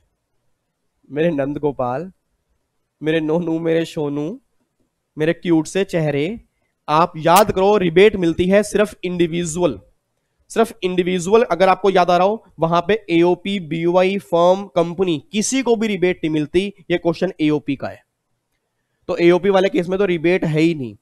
और अगर इस केस में रिबेट ही नहीं है, तो जो टैक्स आएगा प्लस में सेस 13,000 इसका आंसर आएगा। यहां पे नहीं दिया हुआ। बच्चा कह रहा है सर ये ऑप्शन सी दिया हुआ है पीछे, तो ऑप्शन सी इसलिए दिया हुआ है क्योंकि 2 साल पहले का क्वेश्चन है, उस टाइम आपके स्लैब रेट अलग होते थे। अब जो नए स्लैब रेट है उससे हमारा आंसर कितना आएगा? 13,000। आगे बढ़ो जी। राधा, लो जी, Radha limited receive dividend of 100 lakh from King limited. Radha को डिविडेंड मिला किंग से of Singapore in December 19। The company declare interim dividend of 200 lakh in January 20। फिर उसने आगे डिविडेंड डिक्लेयर किया 200 लाख का, the dividend distribution tax payable by Radha limited. अब सोच के बोलना, राधा लिमिटेड जो है वो डिविडेंड डिस्ट्रीब्यूशन टैक्स किस पर पे करेगी? पूरे 200 लाख पर। सर उसने डिस्ट्रीब्यूट कितना किया? 200 लाख डिस्ट्रीब्यूट किया ना, तो जो उसने डिस्ट्रीब्यूट किया पूरे अमाउंट पर उसको डिविडेंड डिस्ट्रीब्यूशन टैक्स देना पड़ेगा, ये बात ध्यान देना। तो इसका आंसर कितना आएगा? 200 लाख। बताओ, इतने गिरे गिरे क्वेश्चन है, कई बार तो करने का मन भी नहीं करता। आगे देखो जी, mister Nitin after serving Lion limited for 4 years resign his job to a commerce a business of his own. His provident fund account consisted of his own contribution 50,000, employer contribution 50,000, interest 20,000 being attributable equally to the said contribution. How much could be the amount deductible at source under 192A? याद करो, TDS के chapter में जो एक section आपका 192 capital A है, उसमें क्या लिखा हुआ है कि अगर प्रोविडेंट फंड से पैसा विड्रॉ करोगे और अगर 50,000 से ऊपर विड्रॉ करोगे तो वहां पर टीडीएस कटेगा। तो देखो यहाँ पे वही लिखा है जी। अब टोटल कितना है? 50 और 50 1 लाख और 20, 1,20,000 पे टोटल विड्रॉ किया ना, तो 50,000 से ऊपर है तो 1,20,000 का 10% कितना बन गया? 12,000 रुपए का टीडीएस कट गया। ये बात ध्यान दो, ठीक है जी। तो जितना टोटल आपने विड्रॉ किया, अगर 50,000 से ऊपर है, 192A में लिमिट 50,000 रुपए की हो चुकी है। एक जमाने में लिमिट थी 30,000 रुपए, अब लिमिट 50,000 रुपए है। पर यहाँ पे टोटल कितना? 1,20,000 रुपए, 50,000 से ऊपर है तो टोटल पर क्या कट जाएगा? टीडीएस। तो 12,000 रुपए का आपका टीडीएस आ गया, ठीक है जी। आगे देखो जी, फिर क्वेश्चन नंबर 53 बिल्कुल simple. Mister Ravi sold a crossword puzzle and receive 84,000 after deduction of tax at source. His income from crossword puzzle chargeable to tax would be. 84,000 income दे रखी है टीडीएस काटने के बाद, तो ये तो नेट इनकम हो गई ना। तो ग्रोस इनकम कितनी आएगी जो इनकम टैक्सेबल होगी? तो 84,000 रुपए का टीडीएस कट चुका है। आप सब जानते हो टीडीएस कितना है? 30% टीडीएस कटता है, और अगर 30% टीडीएस कटता है तो ये इनकम मतलब 70 है। तो अगर ये इनकम 70 है तो 100% कितनी आएगी? दैट इज 1,20,000 रुपए। ये इसका आंसर आएगा। तो उसने मुझसे ग्रोस इनकम मांगी है कि जो इनकम मुझे असेसमेंट ईयर में दिखानी होगी, तो वो इनकम कितनी होगी? 84,000 डिवाइड बाय 70। मैंने 70 क्यों किया? क्योंकि 30% टीडीएस कटने के बाद ये इनकम है। तो अगर 30% टीडीएस कटने के बाद ये इनकम है तो इट मीन ये पोर्शन 70% है। तो अगर ये 70 है तो 100 कितना आएगा? वो आपका 1,20,000 पे आ जाएगा, ठीक है जी। चलो आगे बढ़ो फिर। For computing the book profit under section 115 JB, while which of the following is not added back to the profit? जब बुक प्रॉफिट निकालते हैं मैट के लिए तो उसमें इनमें से क्या चीज ऐड नहीं करते? याद करो, जब मैंने आपको मैट की रिवीजन करवाई थी, अपने आधे घंटे के सेशन के अंदर भी करवाई थी और मैंने क्लास के अंदर भी करवाया था, तो आपको मैंने कहा था बुक प्रॉफिट की कैलकुलेशन आपके एग्जाम के लिए इंपॉर्टेंट नहीं है, क्योंकि एग्जाम में बड़े बड़े क्वेश्चंस नहीं बनेंगे। बट एक बार रीड कर लेना, वो टेबल मैंने आपको बताई थी, उस टेबल में आप चेक कर लेना। इनकम टैक्स आप सब जानते हो हम ऐड बैक करते हैं, provision of tax add back करते हैं, डिविडेंड डिस्ट्रीब्यूशन टैक्स हम ऐड बैक करते हैं, सिक्योरिटी ट्रांजैक्शन टैक्स हम ये ऐड बैक नहीं करते। तो उसने एक मुझसे क्या पूछा है, क्या ऐड बैक नहीं करते बुक प्रॉफिट निकालते हुए? तो ये हम ऐड बैक नहीं करते। Option number D is the correct answer. Explanation 1 दी हुई है 115 जेबी की, कि उसमें बताया हुआ कौन कौन सी चीजें ऐड करनी है, तो उसमें सिक्योरिटी ट्रांजैक्शन टैक्स कहीं पर भी नहीं लिखा हुआ। तो अगर वो नहीं लिखा इट मींस वो हमें ऐड बैक नहीं करना, तो option number D is the correct answer. उसके बाद एक और एक पार्टनरशिप फर्म है, उसकी टर्नओवर 220 लाख रुपए है। अब अगर 220 लाख रुपए है, ऑडिट मैंडेटरी है, और अगर ऑडिट जरूरी है तो उस केस में ड्यू डेट क्या बनेगी? 30 सितंबर। एक बच्चा कहता सर अब तो 31 अक्टूबर हो गई है ना। सर वो अक्टूबर हो गई है जून 21 वालों के लिए जिनके एग्जाम जुलाई 20 में है, दिसंबर 20 में है। फाइनेंस एक्ट 19 एप्लीकेबल है, फाइनेंस एक्ट 20 एप्लीकेबल नहीं है। एक बच्चा, भाई साहब क्या हो गया आपको? दूसरे को कौन ही मारा है? कह रहा भाई तूने कल श्रीमती निर्मला सीतारमन जी की स्पीच नहीं सुनी क्या? जो 31 अक्टूबर वाली डेट थी ना, अब वो 30 नवंबर हो चुकी है। सर वो भी गलती से मत पढ़ लेना, वो ना तो जून 20 के लिए ना दिसंबर 20 के लिए, तो ठीक है ना। और ना किसी को बता देना आगे, वो जो अमेंडमेंट्स आई हैं वो हमारे एग्जाम में किसी काम की नहीं है, प्रैक्टिकल लाइफ में काम की है, हमारे एग्जाम में किसी काम की नहीं है। तो सिंपल सी बात है, हमारे एग्जाम में जो ड्यू डेट है जिनका ऑडिट कंपलसरी है उसके लिए 30 सितंबर ही है। तो देखो यहां पे 30 सितंबर ये हमारी डेट बन जाएगी, ठीक है जी। आगे बढ़ते हैं फिर। उसके बाद Chatterjee file his return of income for the assessment year 2021 on 10th June 2020। He is eligible to revise return. वो कहना चाह रहे हैं जी रिटर्न कब तक रिवाइज कर सकते हैं सर? अब जब ये क्वेश्चन 2 साल पहले का था ना, उस टाइम रिटर्न रिवाइज करने की टाइम लिमिट अलग होती थी। उस टाइम रिटर्न रिवाइज करने की टाइम लिमिट होती थी जहां असेसमेंट ईयर खत्म होगा वहां से 1 साल तक हम रिटर्न रिवाइज कर सकते हैं। और आप सब जानते हो लेटेस्ट में क्या लिखा है कि जिस प्रीवियस ईयर की रिटर्न है असेसमेंट ईयर में फाइल करनी होती है, और अगर गलती हो जाती है तो उसको रिवाइज वो करेंगे मैक्सिमम असेसमेंट ईयर के एंड तक और before the completion of assessment whichever is earlier.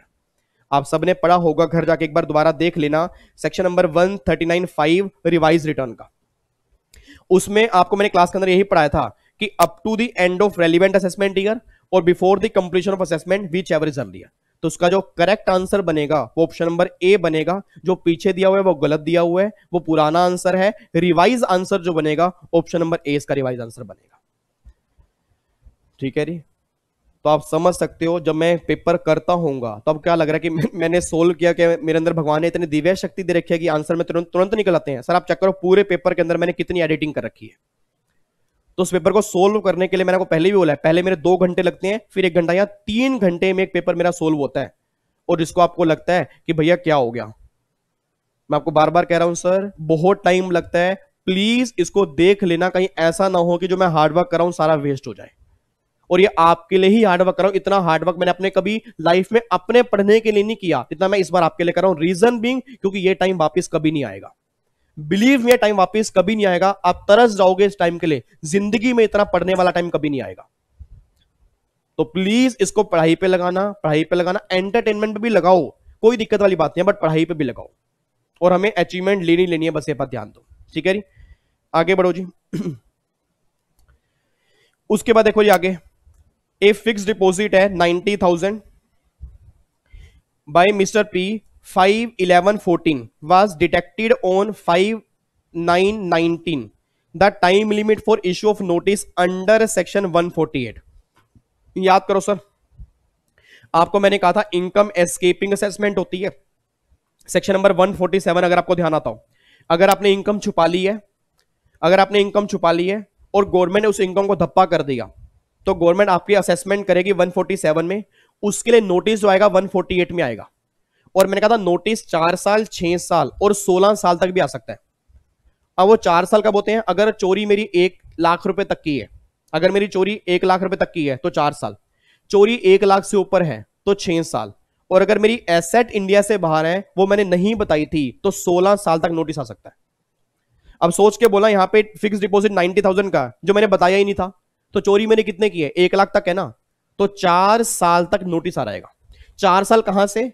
जब वो मेरा असेसमेंट ईयर खत्म होगा ना वहां से 4 साल।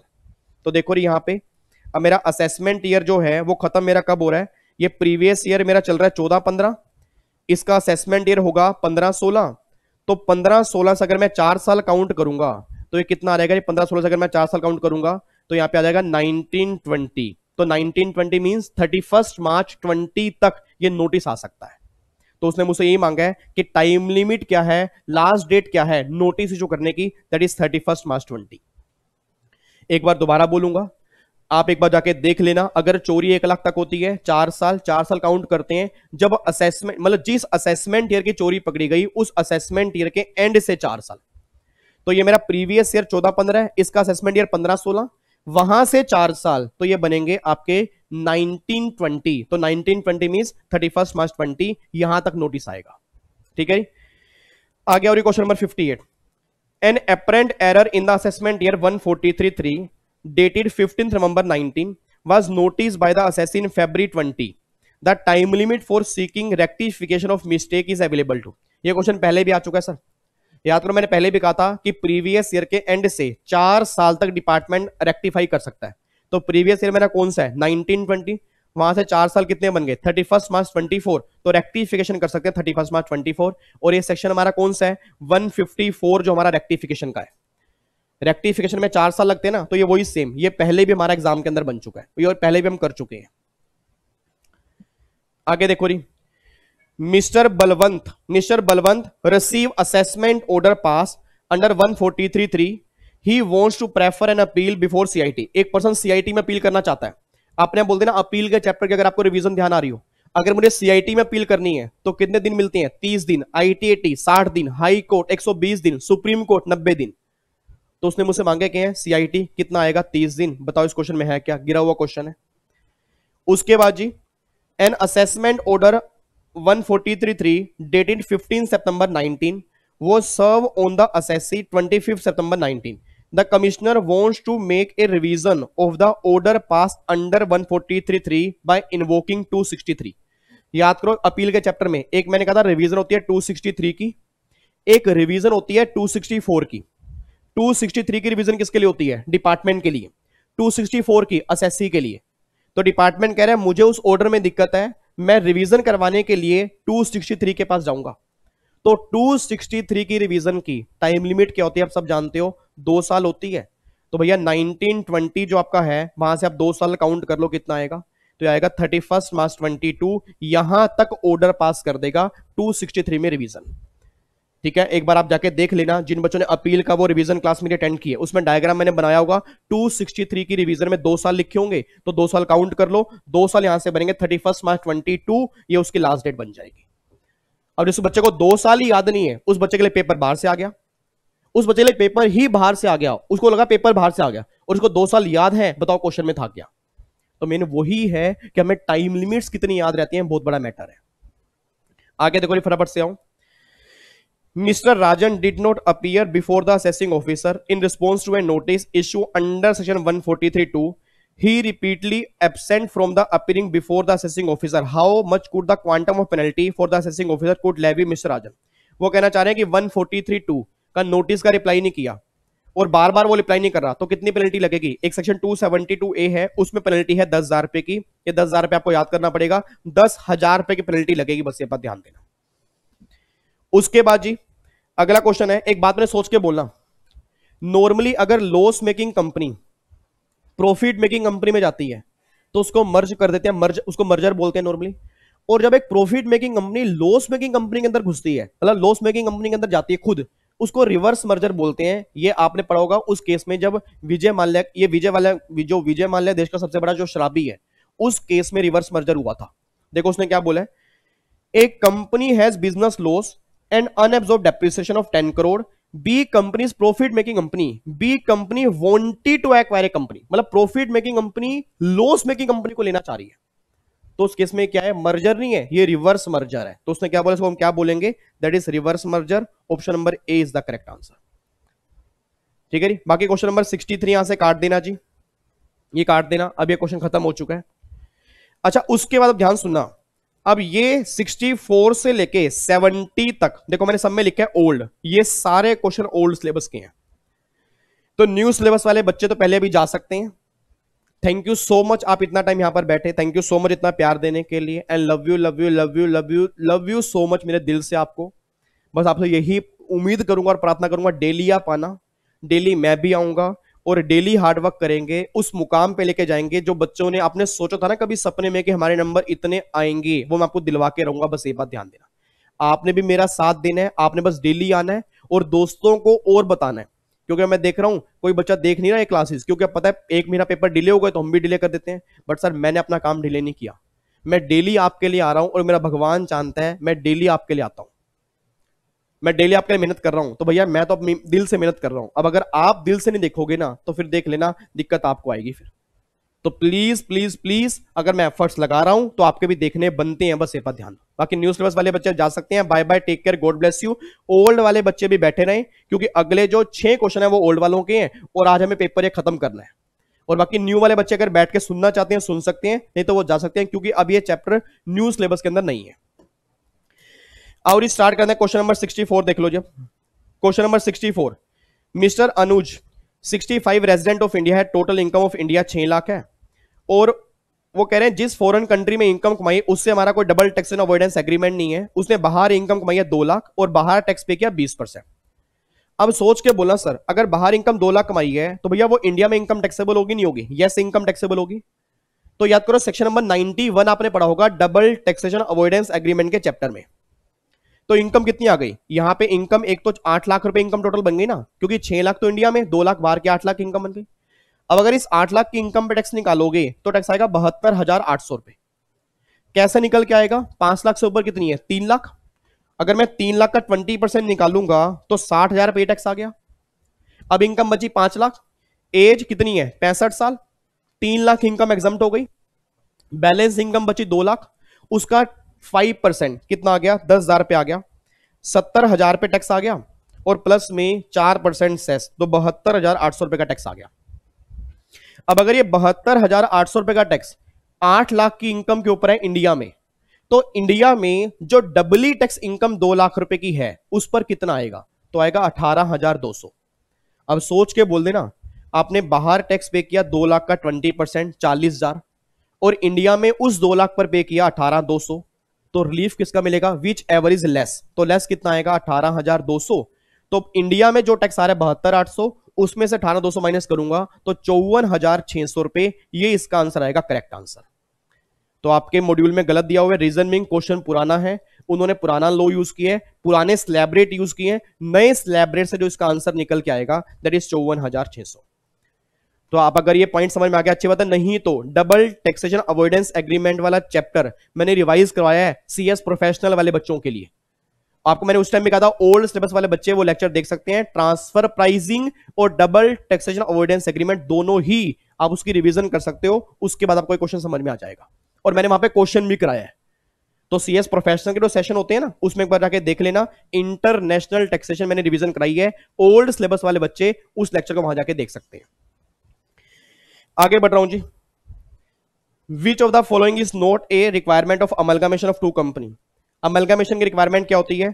सारी एसेट्स ट्रांसफर होंगी, ये तो होती है, सारी लाइबिलिटी भी होंगी, 75% शेयर होल्डर उस कंपनी के शेयर होल्डर बनेंगे, ये भी होती है। ऑप्शन नंबर बी जो है, more than 50% of director of amalgamating company वो अमलगामेटेड कंपनी के डायरेक्टर बनेंगे, ऐसी कोई रिक्वायरमेंट नहीं होती, तो option number B is the correct answer. उसके बाद देखो जी, Which of the following power is not vested with the transfer pricing officer? Transfer pricing officer को इनमें से कौन सी पावर नहीं मिली हुई? Option number A, power to search and seizure under section 132, ये पावर नहीं मिली। याद करो मैंने क्लास में कहा था, वो इंस्पेक्शन कर सकता है, वो नोटिस दे सकता है, इंफॉर्मेशन चेक कर सकता है, बट कभी सर्च रेड नहीं मार सकता। रेड मारने की पावर जो है वो डिपार्टमेंट के पास ही है, तो option number A is the correct answer. उसके बाद monetary limit for international transaction for getting exemption from the documentation prescribed in section 92D। याद करो ट्रांसफर प्राइसिंग का चैप्टर, मैंने कहा था कि अगर बुक्स ऑफ अकाउंट्स मेंटेन करनी है तो अगर ट्रांजैक्शन आपकी, याद करो मैंने आपको वहां पर बताया था, अगर ट्रांजैक्शन आपकी 100 लाख मतलब 1 करोड़ से ऊपर है तो इंटरनेशनल वाले केस में बुक्स ऑफ अकाउंट्स मेंटेन करनी है, और डोमेस्टिक वाले केस में लिमिट 20 करोड़ होती है। तो उसने मुझसे किसकी मांगी है? इंटरनेशनल की मांगी है ना, तो लिमिट कितनी है? 100 लाख, दैट इज 1 करोड़। उसके बाद एक और penalty for failure to furnish report under section 92E, CA की रिपोर्ट लेनी पड़ती है, और अगर सीए की रिपोर्ट नहीं लोगे तो 1 लाख रुपए की पेनल्टी लगेगी, तो उसने वही मांगा है 1 लाख रुपए की पेनल्टी। अगर आप सीए की रिपोर्ट नहीं दोगे तो पेनल्टी कितनी लगेगी? 1 लाख रुपए की। ट्रांसफर प्राइसिंग के चैप्टर में ये आपको दिया हुआ है।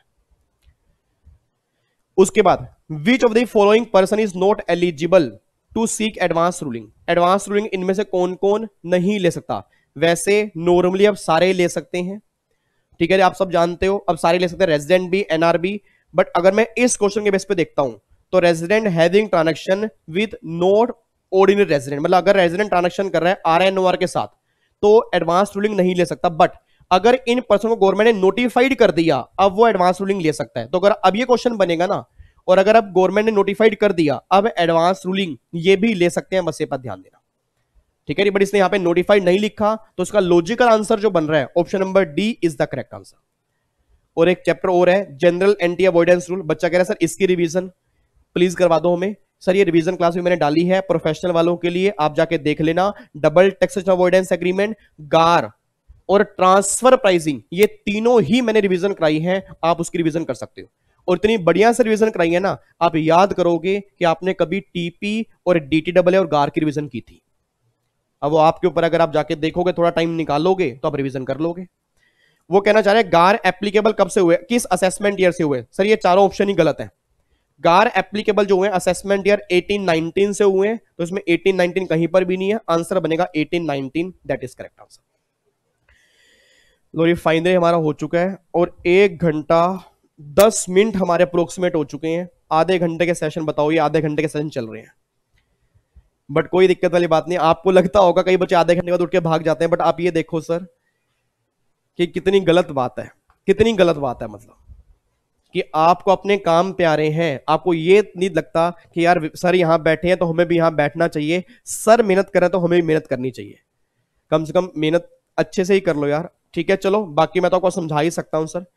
तो प्लीज अब ध्यान रखना, ये आपने रिवीजन करनी है। कोई भी डाउट्स हो कमेंट बॉक्स में डाल देना, बट ऐसे नहीं, पहले 2-3 बार खुद ट्राई करोगे फिर मुझसे पूछोगे। जो डायरेक्टली बच्चा पूछता है उसको एग्जाम में बहुत नुकसान होगा, क्योंकि अगर आप खुद कॉन्सेप्ट नहीं बनाओगे तो एग्जाम में आपको दिक्कत आएगी। ठीक है जी, चलो फिर बाकी मुलाकात करेंगे नेक्स्ट सेशन में, मतलब परसों, क्योंकि कल प्रोफेशनल वालों का है। परसों करेंगे सेम टाइम सेम जगह, और अब पेपर करेंगे दिसंबर 17 का। देख लो हम धीरे धीरे बढ़ते जा रहे हैं, और धीरे धीरे बढ़ते जा रहे हैं, तो हर एक पेपर सोल्व करते जा रहे हैं। उम्मीद कर रहा हूं भैया इतने क्वेश्चन हमने कर लिए, कॉन्फिडेंस थोड़ा बहुत तो जरूर बढ़ा होगा, कॉन्फिडेंस थोड़ा बहुत तो जरूर बढ़ा होगा, ये झूठ मत बोलना, थोड़ा बहुत जरूर बढ़ा होगा। ठीक है, और बाकी वीडियो को प्यार देना, दिल करे तो लाइक जरूर करना, बाकी डिसलाइक जैसे आपका मन करे बस। ठीक है, और बाकी शेयर जरूर करना सबके साथ, हर बच्चे को लगे नहीं हम मेहनत कर रहे हैं, अच्छे से कर रहे हैं, ताकि हर बच्चे को उसका फायदा हो। ठीक है, thank you so much, god bless you. और प्लीज अगर बुक्स परचेज करनी है, अभी 24 घंटे खत्म नहीं हुए, आप परचेज कर सकते हो। और मेरे पास 1 रुपया नहीं आएगा, सब हम डोनेट करेंगे रोहन को, और सब मिलके करेंगे। ठीक है, thank you so much, god bless you. Okay री, bye bye, thank you so much, जय Hind, take care, god bless you, love you so much, मेरी तरफ से बहुत सारा प्यार, थैंक यू सो मच।